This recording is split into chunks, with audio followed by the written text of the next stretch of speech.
오늘은요, 부활주일이죠. 네, 부활주일인데, 부활주일이 아시아의 7교회와 무슨 상관이 있을까?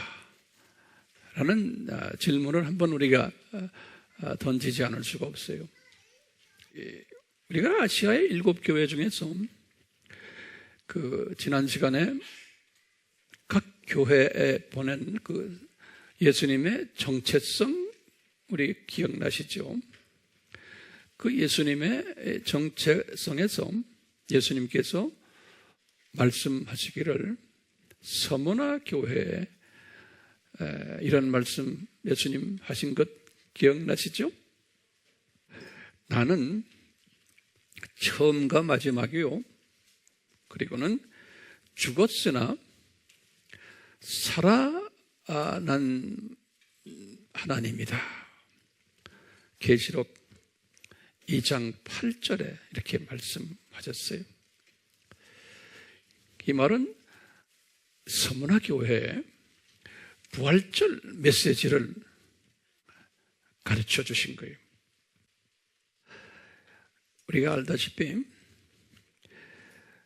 예수님께서 스스로가 말씀하시기를 나는 죽었다가, 이게 주후 95년에 말씀하시는 거예요. 그러니까 죽은 사건이 언제 일어난 거예요? 주후 30년에 죽었다가 살아나신 사건이 일어났는데, 예수님께서 주후 95년에 요한에게 말씀하시는 거예요. 내가 65년 전에 죽었다가 살아났단다 그러는 거예요. 그렇기 때문에요, 이 메시지가 아시아의 7교회 속에 계속 들어가서 담겨 있어져야 돼요. 그래서 교회 시대에는, 그때부터 시작해서 2000년 교회 시대는 이 메시지가 변질되지 않고 계속 이어져야 돼요. 이 말은 다른 말로 표현하면 다른 7교회에 보낸, 서머나 교회에 보낸 예수님의 정체성을 보면 예수님이 누구신가? 이분은 하나님이시고, 또 이분은 창조주 되시고, 예수님이요, 그리고는 이분은 역사의 주인 되시고, 알파와 오메가, 그리고 이분은 그리스도 되시고 메시아 되시고 구원주 되시고, 그리고는 죽으셨다가 살아나신 분이다 라고 예수님이 직접 자기 자신을 이야기했어요. 그래서 2000년 교회 시대에 기독교인들이 이 메시지를 받았어요. 예수님의 정체성 메시지를. 그것을 7교회의 첫 인사말에서 보면은 그대로 알 수가 있어요.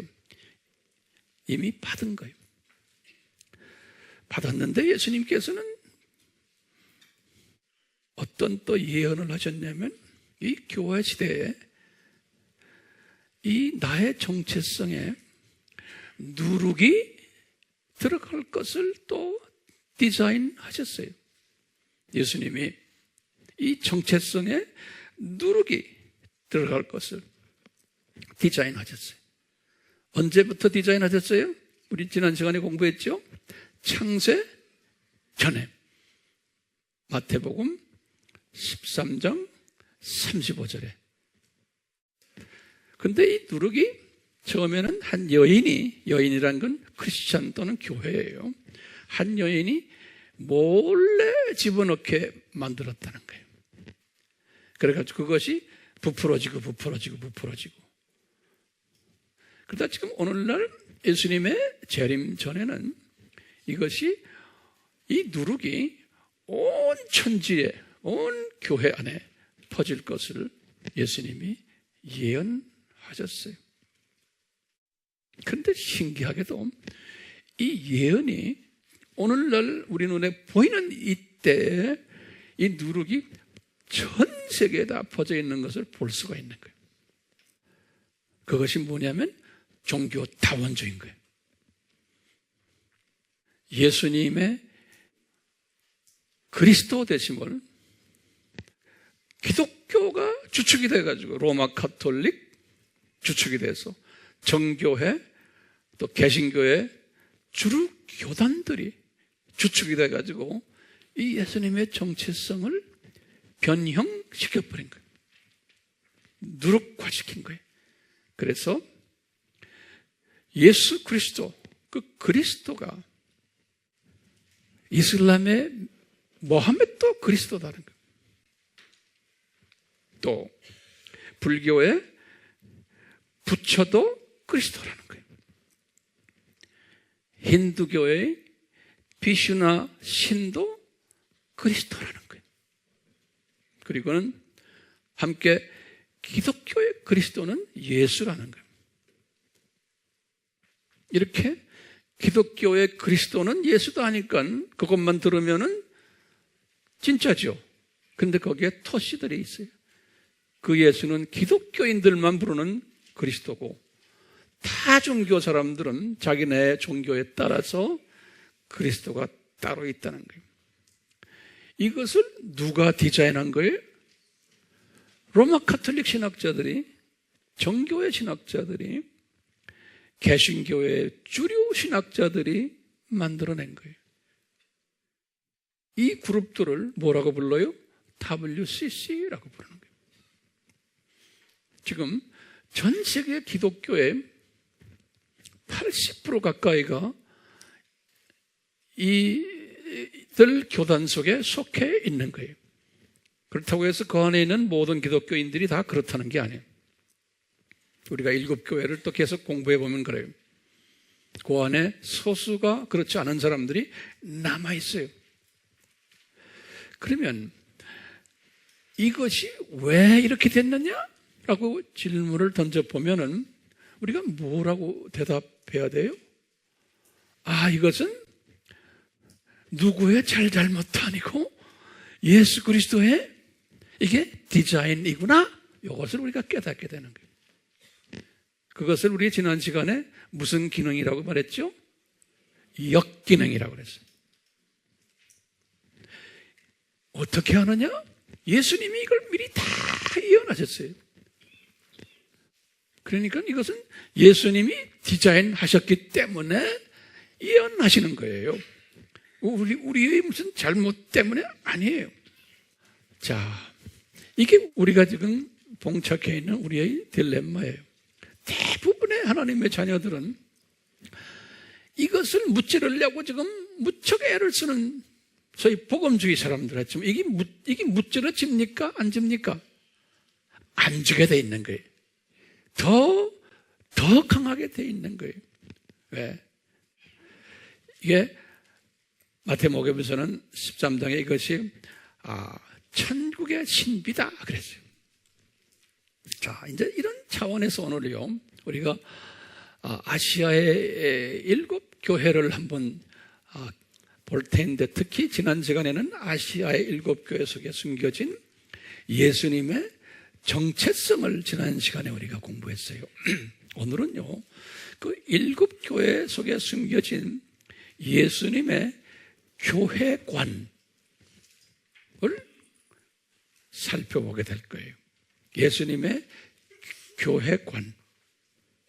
예수님이 어떻게 이 교회 시대에 교회들을 디자인하셨나? 그럼 우선 우리가 알아야 될 것이요, 교회라는 뜻이 뭔가? 교회라는 뜻이 뭔가? 그러면 항상 교회라는 그 단어가 그 신약의 헬라 말로 표현되어 있어요. 교회라는 단어가 헬라 말로요. 그래서 우리 다 들어봤겠지만 다시 한번 제가 조금 자세히 설명해 드리려고 그래요. 교회를 헬라 말로 뭐라고 써 있냐면 에클레시아 그래요. 에클레시아. 클래시아 이렇게. 여기 합성어로 되어 있어요. 합성어. 우리가 이거 액이라고 하면요, 우리 영어로도 요 액과 관계, 우리가 이게 문 옆에 보면 엑짓이라고 항상 있죠. 우리는 출구라고 그러죠. 요 빨간 걸 이렇게 써놨죠. 화재 예방을 위해서. 그러니까 엑짓 그런 뜻이나 같은데요. 요 액이란 뜻이 뭐냐면 뭐로부터 이제 나간다, 또는 뭐뭐에서 뭐뭐로 나간다. 이런 뜻이 액이란 뜻이에요. 또는 제가 이제 이 헬라 사전을 이제 여러 개를 이렇게 갖고 있는데요. 그 사전들을 이렇게 쭉 보면 또 어떤 사전에 이렇게 써놨어요. 뭐뭐로부터 분리되는 표현이다 그랬어요. 또는 사람과 사물로부터 관계를 끊거나 끊어진 채 있어야 할 때, 다시 말해요, 사람과 사물로부터 관계를 끊거나 끊긴 채 있어야 할 때, 그런 의미가 이 액이라는 단어예요. 요 제가 말하는 걸 다 적으세요. 사람과의 관계도 끊어지고 사물과의 관계가 끊어지는 거. 이제 성서에서는 요한복음 17장 15절, 디모데후서 2장 26절, 요한계시록 15장 2절, 여기에 보면 여기에 관계되는 표현들이 나와요. 그리고요, 요 클레시아라는 단어에, 클레시아라는 단어는 이 원어는 뭐냐면요, 이 칼레오라는 원어에서 나온, 칼레오라는 원어에서 나온 단어가 클레시아예요. 그래서 이 사전을 이제 보면은 이렇게 써 있어요. 뭐뭐라고 부른다, 요 뜻이요. 뭐뭐의 이름을 부르다, 또는 이름을 짓다, 또는 초대하다, 초대, 또 오라고 부른다, 또는 직책이 주어진다, 직책 받기 위해서 부른다, 이런 뜻이 있어요. 직책 받기 위해서 부른다, 또는 임명받기 위해서 부른다, 이런 뜻들이 숨겨져 있어요. 요 칼레오라는. 그러면 요 복합된 요 두 단어, 에클레시아, 요걸 이제 교회라고 번역을 했어요. church라고도 부르고요. 또는 이제 이것을 영어로는 assembly, 이렇게도 표현한 거예요. 예. 요 두 단어예요. 요 액하고 클레시아, 요 두 개를 합하면은 어떻게 정의를 내릴 수 있냐면, 한번 거기다 좀 적어 보시겠어요? 조금 길게 정의를 내요. 이 세상과 관계를 끊고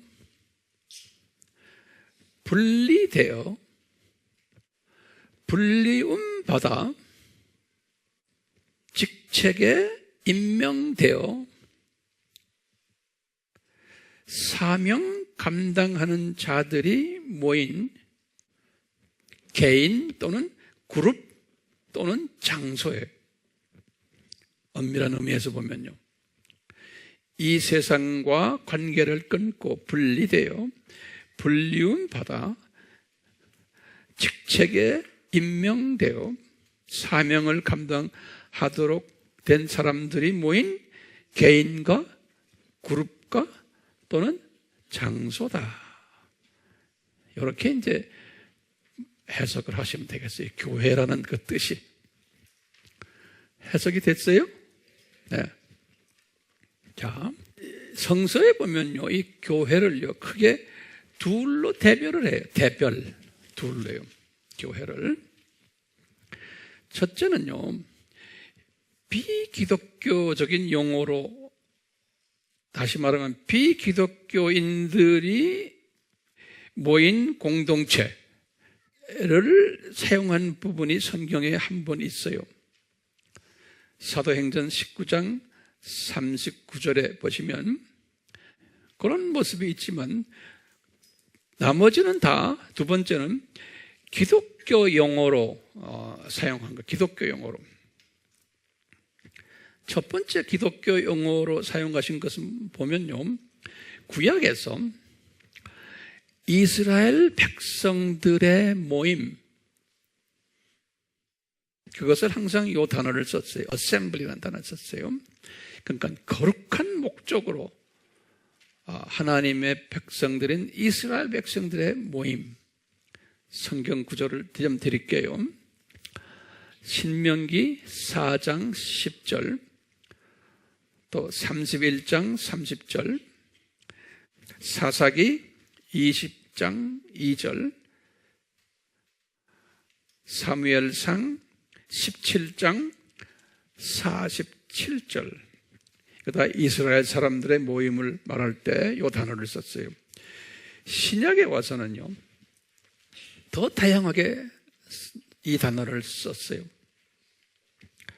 첫 번째, 교회라는 이름, 이 단어를 쓰고는 교회라고 번역이 되어 있고요, 또는 공회라고 번역이 된 것들이 있어요. 마태복음 18장 17절, 고린도전서 11장 18절, 또는요, 두 번째로는 회중이라고 번역된 게 있어요. 원어는 똑같아요.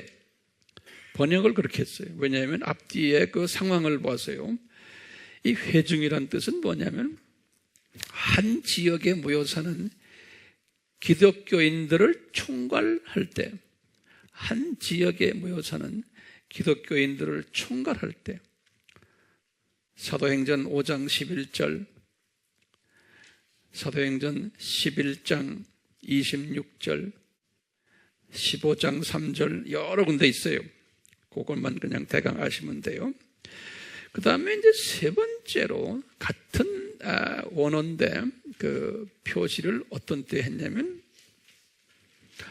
가정교회, 아무개 집에서 예배드리는 이 무리들아, 그럴 때 이 단어를 썼어요. 이제 보시면 로마서 16장 5절이에요. 성경에는 가정교회가 많이 나와요. 로마서 16장 5절에는 브리스길라와 아굴라가 로마에 있었을 때 그분 집에서 가정교회를 했어요. 그래서 바울이 그 가정교회에 문안하는 장면이에요. 또요, 고린도전서 16장 19절에 보면 브리스길라와 아굴라가 고린도에 있었을 때 또 자기 집에서 가정교회를 했어요. 그러니까 이 브리스길라 아굴라, 이 사업하는 부부죠. 이 가정교회를. 그 다음에 골로새서 4장 15절에 보면은 바울이 그랬어요. 눈바와 그의 집에 있는 가정교회 그랬어요. 골로새서 4장 15절에. 또는 빌레몬서 1장 2절에 보면요, 빌레몬서 1장 2절에도 똑같이 암피아와 아기포의 집에 있는 가정교회, 이렇게 해서 이제 이 단어를, 가정교회를 지칭할 때도 쓰셨어요. 마지막으로 또 한 단어가 있는, 똑같은 요 단어인데 이제 우리가 앞뒤를 보면 뭐냐면, 너희가 두세 사람이 내 이름을 모이면 그곳에 내가 너희와 함께 한다 그랬죠. 그럴 때 보면 한 개인 또는 몇몇 사람이 모였을 때, 마태복음 18장 20절에 그것도 교회다라고 말씀하신 거예요. 그러니까 우리가 지금 우리가 지금 생각하는 교회와는, 성서에서 말하는 교회와는 엄청난 차이가 있어요. 우리는 교회 하면은 건물을 주로 보죠. 물리적인 건물. 그런데 그것은 아니에요. 그 안에 있는 하나님의 자녀들을 이야기할 때 교회다, 이렇게 그런 생각으로 이제 바꾸시길 바라요. 교회의 머리가 누굽니까? 예수님이세요. 에베소서 4장 15절에. 자, 그런데 우리가 이제 계속해서 지금 우리 계시록의 아시아의 7교회를 보잖아요. 그러면 이제 거기다 적으세요. 아시아의 7교회는 교회 시대에 있을 7가지 형태의 교회들을 상징적으로 보여주는 거예요. 다 교회 시대, 2000년 교회 시대에 7가지의 그러한 형태의 교회들이 있을 것을 예언적으로 이제 가르쳐 주시는 거예요. 예언적으로요. 그러면 우리 질문이 있어요. 왜 예수님이 이제 교회 시대에 한 가지의, 예수님이 한 분이신데 한 가지의 교회 스타일로 해서 전 세계에 뿌려놓으시지, 왜 교회 모양이 이렇게 다 다르게 디자인하셨습니까? 심지어는 왜 전 세계에 교단이 이렇게 많습니까? 지금 현재 전 세계의 교단이 3만 개가 넘는다고 그래요. 3만 개. 그러니까 우리 예수님을 모르는 분들은 이걸 가지고 우리에게 질문을 던져요. 왜 이렇게 교파가 많고 교단이 많습니까?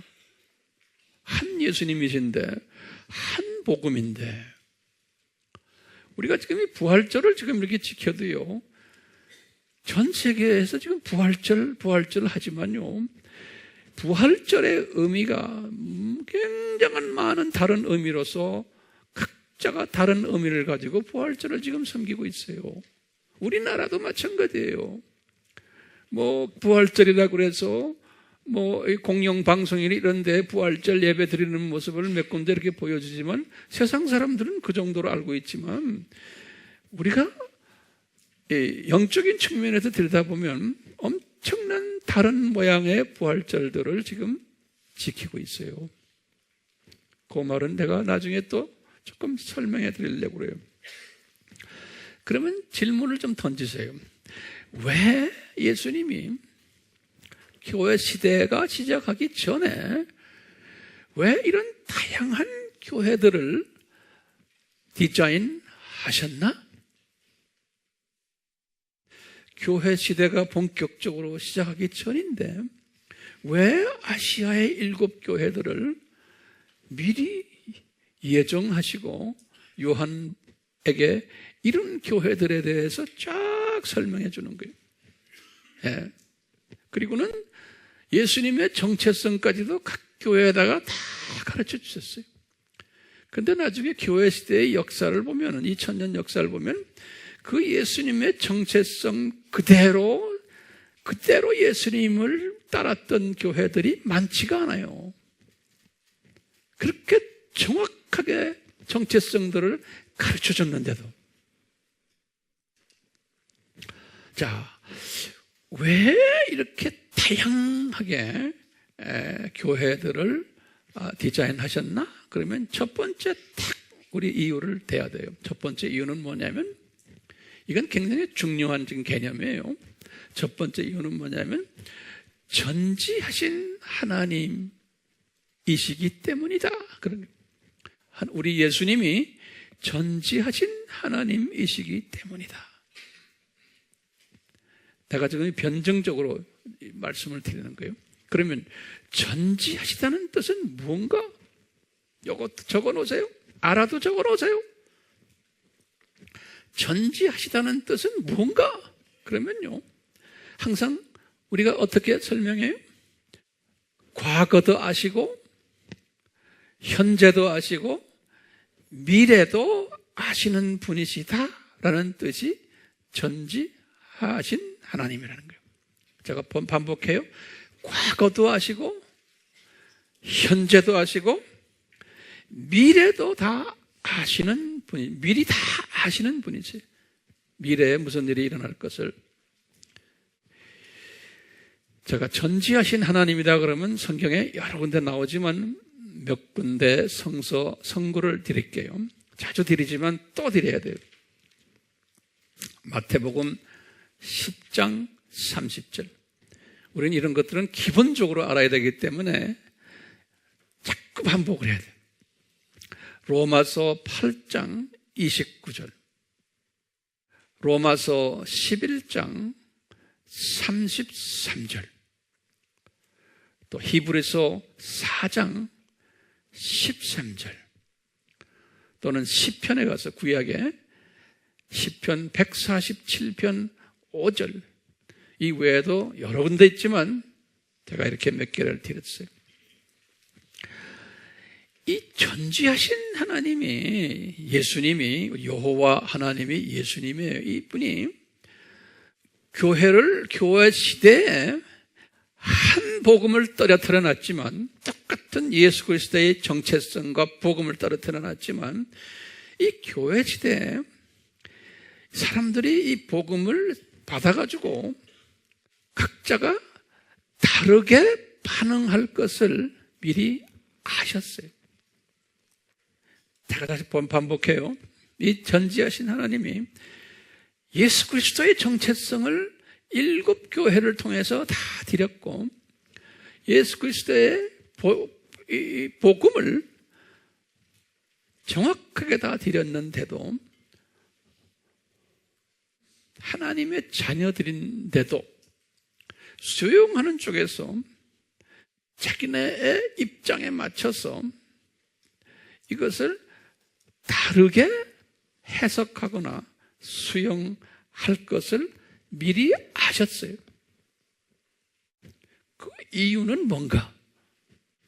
하나님의 자녀들이지만, 첫째, 이 수용하는 그릇을 다 다르게 만들어 놨어요. 하나님의 자녀들이지만 그릇이 색깔이 다르고 크기가 다르고 재료가 다르고 용도가 다르고 모양이 다르고 다 다르게끔 하나님께서 만들어 놓으셨어요. 두 번째는요, 하나님의 자녀들이지만 은혜의 분량이 다르게 만들어 놨어요. 은혜의 분량이 다르게 만들어 놨어요. 에베소서 4장 7절에 같은 하나님의 자녀지만, 세 번째로 하나님의 자녀지만 믿음의 분량이 다르게 만들어 놨어요. 믿음의 분량이. 로마서 12장 3절에 성경 구절 다 메모리 하세요. 같은 하나님의 자녀지만 거기다가 네 번째로 하나님의 자녀지만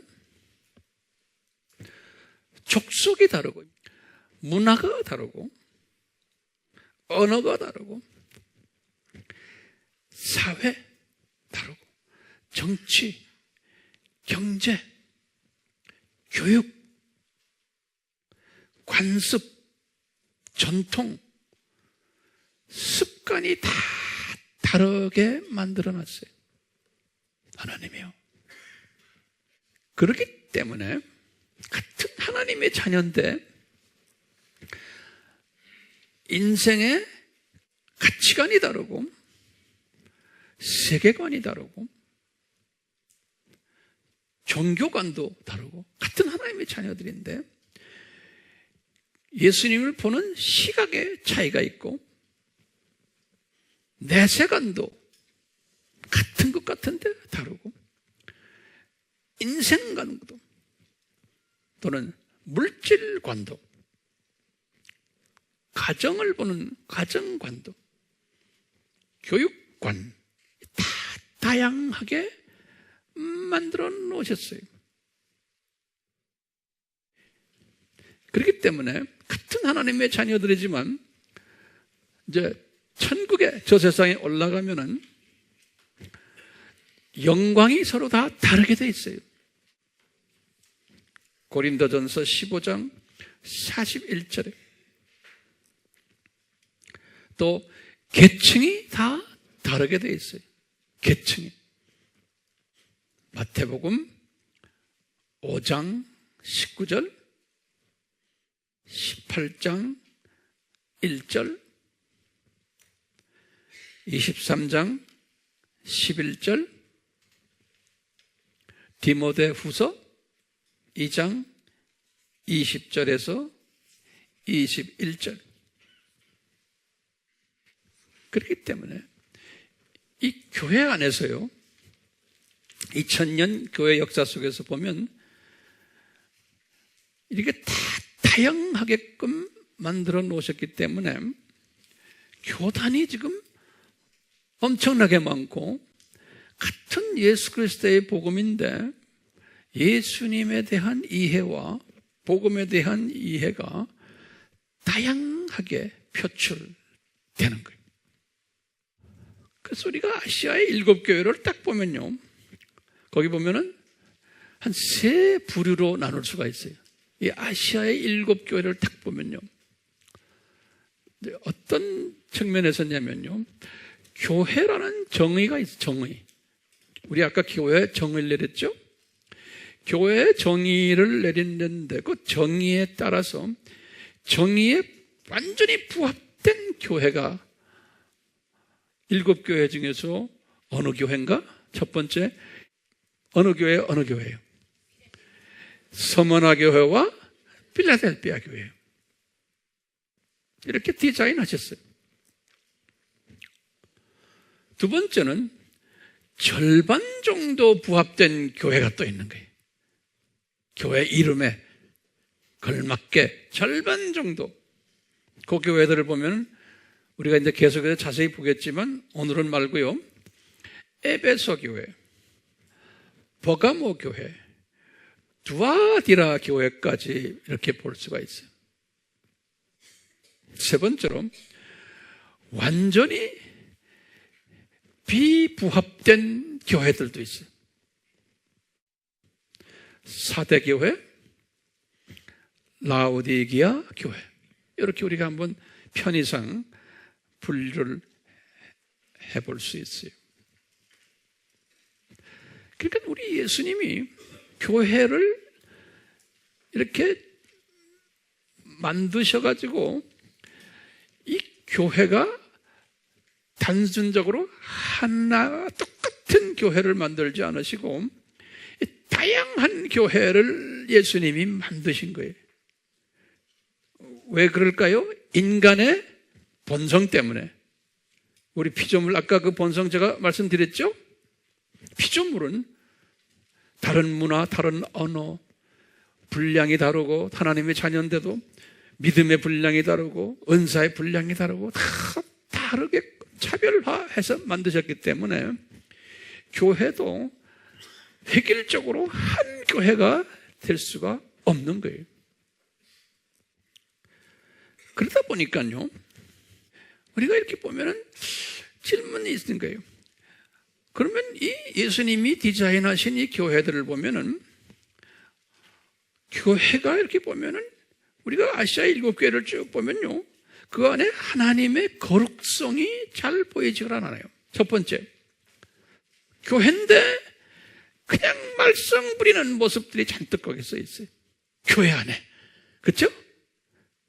그것뿐 아니라 하나님의 공의성도 거기에서 잘 보이지가 않아요. 그뿐 아니라 인간의 이성으로도 지금 아시아 7교회를 들여다보면요, 이해 못할 부분들이 상당히 많아요. 왜 교회가 이렇게 골치 아프게 돼 있나? 그것뿐 아니라 인간의 상식적으로 봐도요, 이 일곱 교회가 왜 이렇습니까? 이게 예수 안 믿는 사람이 봐도 아시아 일곱 교회 보면 그렇게 보여요. 자, 그래서 우리가 한번요, 아시아의 일곱 교회 안에 들어있는 그 교회의 특징들을 좀 봐요. 예수님이 디자인하신 교회의 특징들. 제가요, 쫙 보니까요, 20가지는 최소한에 되는 것 같아. 아이고, 많다. 그럴 거예요. 한번 보세요. 이걸 내가 이렇게 설명해 드리는 이유가, 목적이 뭐예요? 우리가 지금 살고 있는 이 세대에 왜 이렇게 교회들이 복잡하고, 왜 이렇게 우리 지금 오늘 부활절 지금 예배를 드려도 교회마다 달라요. 교단마다 달라요. 왜 그런가? 그런 것을 좀 한번 스스로가 소화할 수 있도록 하기 위해서 제가 지금 이렇게 지금 좀 깊은 이야기들을 하는 거예요. 그럼 우리가 한번요, 그 아시아의 일곱 교회 속에 들어있는 교회의 특징들. 첫 번째, 영적으로 부자 교회도 있고 가난한 교회도 있으면서 공존하고 있어요. 이 공존. 예. 다시 말하면요, 이 일곱 교회 안에 뭐가 있냐면요, 순기능과 역기능이 공존하고 있어요. 이 순기능이란 건 뭐예요? 예수님의 정체성에 맞춰서 운행되는 교회라고 보시면 돼. 순기능은. 또 역기능은 그와 반대, 예수님의 정체성에 반하는 교회들로 이렇게 보시면 돼요. 자, 그런 의미에서 영적으로 부자인 교회가 있고 영적으로 가난한 교회가 있는 거예요. 공존하고 있어요. 첫 번째.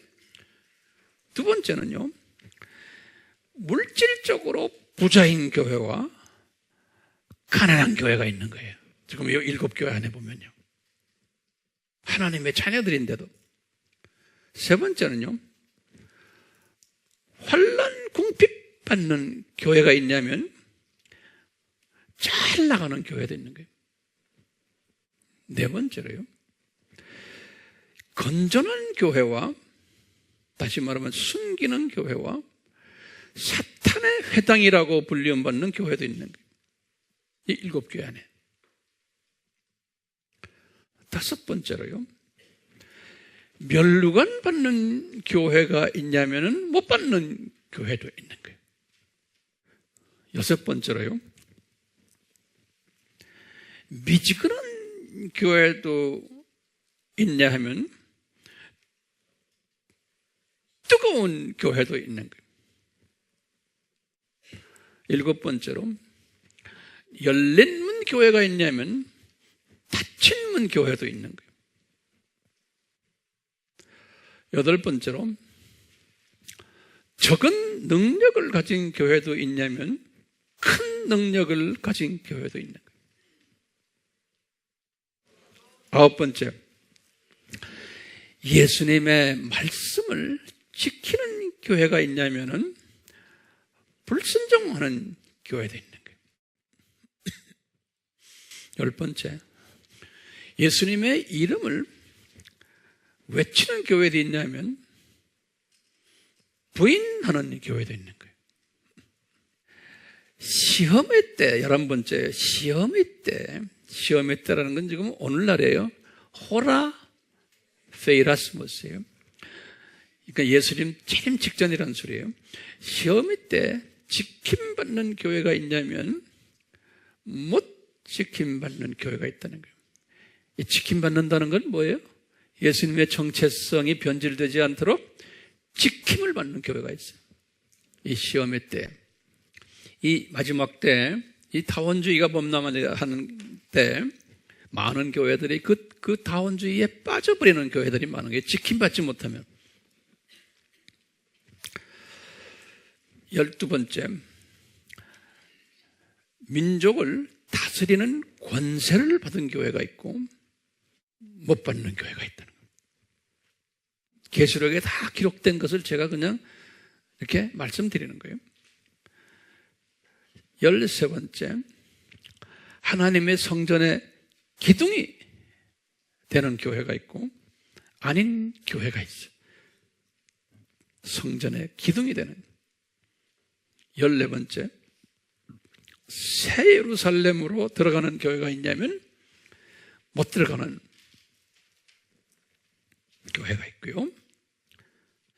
15번째로는 사탄의 깊은 것을 아는 교회가 있냐면 사탄의 깊은 것을 아는 교회가 있냐면 알지 못하는 교회도 있다는 거예요. 16번째, 귀가 열린 자가 있는 교회가 있냐면 귀 닫힌 자들이 있는 교회도 있다는 거예요. 17번째, 이기는 자가 있나 하면 실패하는 자도 있다는 거예요. 18번째, 살아있는 교회도 있냐면 죽은 교회도 있다는 거예요. 19번째, 예수님 정체성 수호하는데 비타협하는 교회가 있다면 예수님의 정체성 수호에 타협하는 교회도 있다는 거예요. 20번째가 뭐냐? 신본주의 교회가 있냐면 인본주의 교회가 있다는 거예요.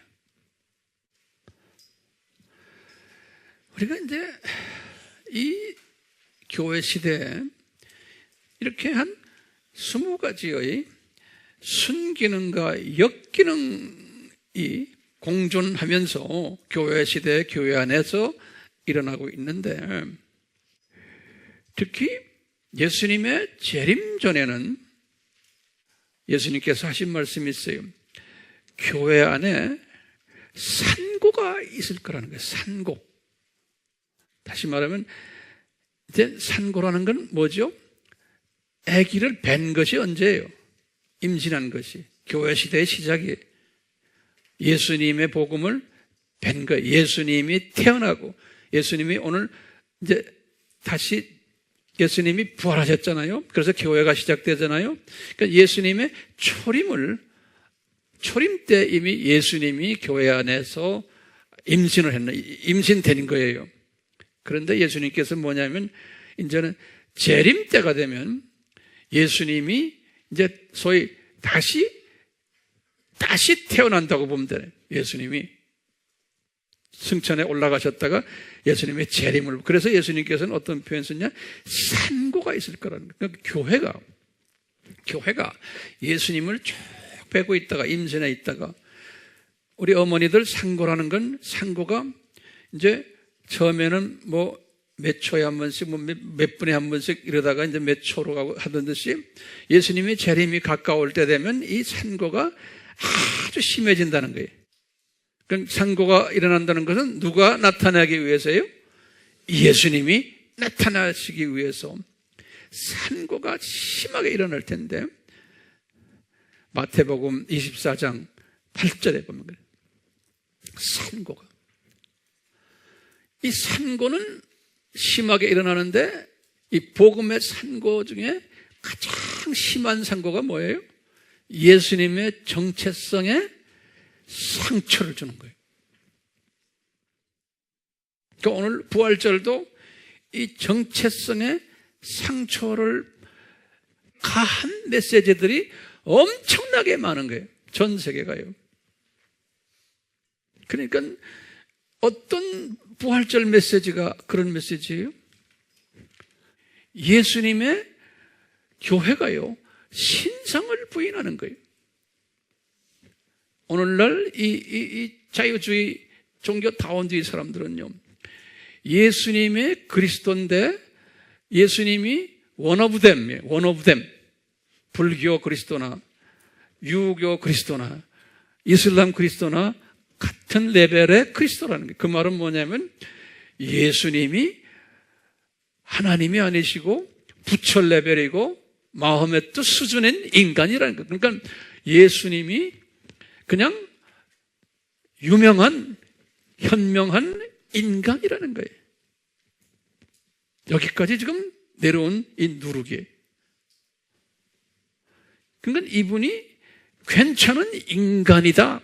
그러니까 그리스도시요 하나님의 아들이십니다. 이렇게 말은 그렇게 해요. 예배 드릴 때도요. 그런데 그 속에 들어가 있는 말은 깊이 보면 아니에요.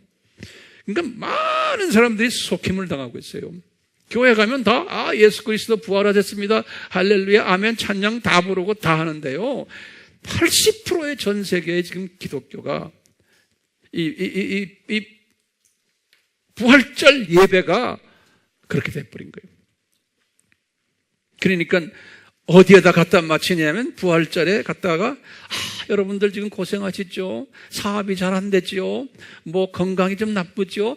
부활하신 예수님이 고쳐주십니다. 돈 벌게 해주십니다. 이런 식으로 변형시켜버린 거예요. 부활절을. 이 사회가 악하죠? 부활하신 예수님 때문에 더 좋아집니다. 이런 식으로 다 바꿔버린 거예요. 왜 예수님께서 예수님의 재림 전에, 직전에 이 산고가 있게 하셨나? 그러면 우리가 지난 시간에 어떻게 했어요? 순기능을 더 강화시켜 주기 위해서다 그랬어요. 왜냐하면 이 세상은 뭐라고 그랬어요? 창조 목적 학교다. 기억나세요? 요거 이제 꼭 잊지 마세요. 우리가 살고 있는 이 세상은 창조 목적 학교인데 지금 이 신약 교회 시대는 창조 목적 학교에서 처음 1000년은 무슨 시대라고 그랬어요? 초급 대학교. 그 다음에 나머지 1000년은 4년제 대학교예요. 그런데 우리는 지금 이 4년제 대학교의 졸업반에 있는 지금 오늘날 우리가 지금 살고 있는 이 세대가 그렇기 때문에 예수님의 정체성에 대해서 가장 심하게 공격할 때가 지금 이 시대인 거예요. 이 시대. 그러니까요, 역기능이 엄청나게 강하게 일어나고 있는 때인 거예요. 그러니까 당연히 이 역기능이 많이 강하게 일어나야만 돼요. 그러면 우리는 어떻게 해요? 그저 손 놓고 있어야 돼요? 우리 할 일은 뭐예요? 오실 예수님에 대해서 더 초점을 맞추시고 그 예수님의 정체성에 더 초점을 맞추고 우리 교회가 또 우리 개인이 이 초점만 맞추면 됩니까? 내가 초점을 맞춘다는 것은요, 이 예수님의 정체성에 대해서, 다시 말하면 이 필수 과목들에 대해서 우리 공부했죠? 여기에 대해서 더 공부하고 더 메모리하고 더 음미하고 묵상하고 그리고는 이것을 내가 항상 외치고 이것을 내 민족에게도 외치고 타민족에게도 외치고 이런 사람들이 되라고 그러는 거예요. 이런 모습을 필라델피아 교회가 보여준 거예요. 그러니까요, 저 감사한 것은 우리 AMI 교회 우리 교인들이 이 연습을 많이 하면서 우리가 지금 타민족에게까지 나가서 이것을 지금 외치고 있고 또 가정교회들 우리 아바 공부하면서 셀 공부하면서 이것을 연습하고 배우고 무장을 하고 있음을 볼 때 전 주님 정말 고마워요.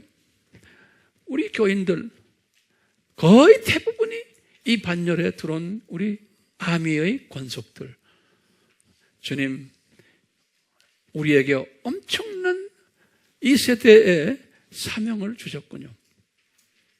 이런 사명받은 사람들은 에클레시아예요. 이런 사명받은 사람들은 7가지의 모양으로 교회들이 있지만 요 사명을 잘 감당하는 그룹들은 이분이 어떻게 해요? 높이시는 거예요. 면류관 주시게 돼 있어요. 나 안 받겠어요? 안 받겠어요? 이래도 할 수, 와서 뒤집어 올리는데 어떡하시겠어요? 네?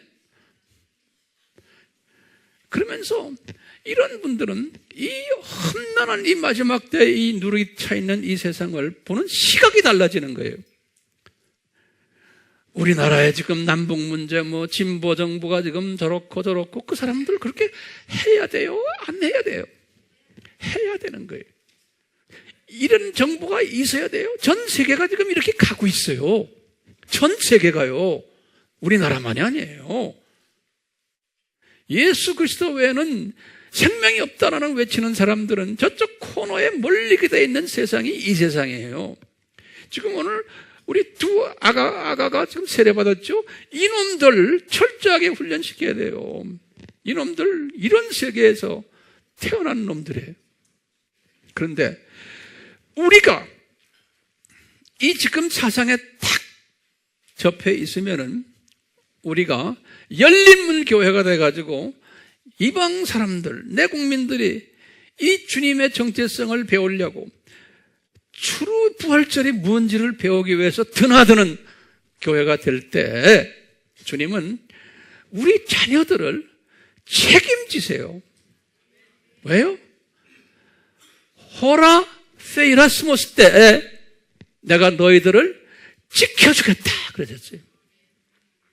그러니까요, 우리 자녀들이 지금은요 믿음이 없는 것 같지만 우리가 이것을 열린문 교회가 돼서 우리가 이것을 외칠 때, 가르칠 때 중국에도 나가고 또 일본에도 나가고 여기저기 나가고 내가 헌신하면서 할 때, 가정교회를 운영할 때 주님께서는 우리 자녀들 책임지고 지키세요. 지금은 믿음 없어 보이지만 걱정하지 마세요. 예수님의 약속이에요. 그 자녀를 우리가 좋아서 난 게 아니에요. 예수님이 주신 자녀들이에요. 그렇죠? 자녀 없는 사람들, 조카들, 삼촌 때문에, 고모 때문에, 이모 때문에 복 받는 가정들도 있어요. 나는 자녀가 없으니까 나는 해당이 안 됩니다가 아니에요. 자, 그러니까 이 부활절, 우리 이 부활절에 뭘 해야 됩니까? 아침에 누가 나한테 목사님 해피 이스터 그런다고요? 영어로. 그러면 해피 이스터, 그 이스터란 그 말도 그건 비성서적인 말이에요. 바벨론 종교 단어예요. 어쨌든 우리가 해피 이스터 그러면 뭘 묵상해야 돼요? 요 날이 무슨 날이요? 요 날이 예수님의 정체성을 재확인하는 날이에요. 예수님은 창조주이십니다. 예수님은 그리스도이십니다. 예수님은 구원주이십니다. 그리고는 예수님은 재림주이십니다. 왜? 산고의 시대에 지금. 그렇기 때문에 1세기 때도 바울의 메시지가, 베드로의 메시지가 뭐였어요? 예수 그리스도의 죽으심과 부활하심이 그들의 메시지의 초점이었어요. 그 말은 뭐냐? 예수 그리스도의 정체성을 전했던 거예요. 똑같아요. 우리가 지금요, 중국에 가서, 일본에 가서, 러시아에 가서, 또는 어디 가서인지 아바 공부할 때 뭘 전해야 돼요? 예수 그리스도의 정체성을 전하는 자예요. 그러려면 우리는 이 정체성에 완전히 무장되어 있어야 돼요. 무장 안 되고는 안 되는 거예요. 정체성을 신랄하게 공격하는 세대에 우리가 살고 있어요. 그렇기 때문에 우리는 정말 이 말씀 잊지 마시고 다시 물어봐요. 부활절이 뭡니까? 부활절 인사가 뭡니까? 라고 대답한다면 뭐라고 대답하셔야 돼요? 예수님 정체성 재확인하는 날입니다. 이 날이 부활절 메시지요. 제가 기도를 한 다음에 우리가 찬양으로서 예수님 앞에 기쁨을 올려드립시다. 이곳에 계신 예수님, 저희들이 교회 시대 2000년 그 긴 기간 시대 중에서도 예수님의 재림이 가까운 가장 마지막 때 산고가 심한 때에 태어나게 하셨습니다. 예수님의 정체성이 최대한으로 누룩으로 가득 차고 있는 이 세대에 태어나게 하셨습니다. 감사한 것은 저희들에게 사명을 주셨기에 이 세상에서 부르시고 외치도록 훈련받게 하셨습니다. 예수님, 저희들이 예수님에 대한 정체성에 더욱 갈급게 도와주시고 배고파하도록 도와주시고 그래서 겸손히 우리 예수 그리스도를 더욱 길게 넓게 높게 또 넓게 소화할 수 있는 은총을 주시고 믿음을 허락해 주시옵소서. 예수님의 이름으로 기도드리옵나이다. 아멘. 지금 이 시간은 우리 주 예수 그리스도의 무한하신 은혜와 하나님 아버지의 극진하신 사랑하심과 성령님의 부활절을 기념하며 가르쳐 주시는 이 가르침에 항상 순종하는 우리 모두가 되도록 축원하옵나이다. 아멘.